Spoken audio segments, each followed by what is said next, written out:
niiden niin faktojen pohjalta. Niin. Sen tietoon, ettei kävisi sillä, että alkaisi käyttää kannabista eikä ikinä miettinyt, mitä riskejä siitä voi olla. Ja sitten niinku nimenomaan just se, että sehän olisi niinku ihan ehdottoman tärkeää panostaa siihen tietoon ja tiedottamiseen, koska just, että ihmiset tietää ne riskit ja haitat ja näin, niin sillä voidaan ehkäistä niin paljon.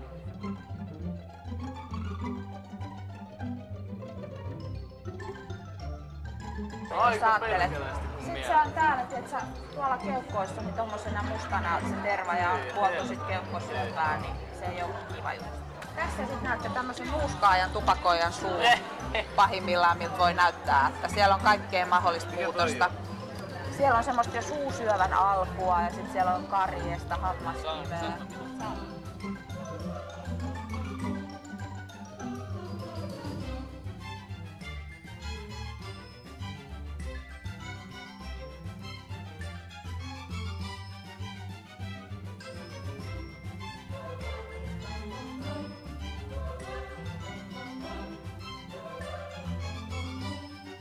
Me ollaan aikaisesti alueellista toimintaa sillä tavalla, että pyritään just tällä yhteistyöllä siihen, että viestit on samoja.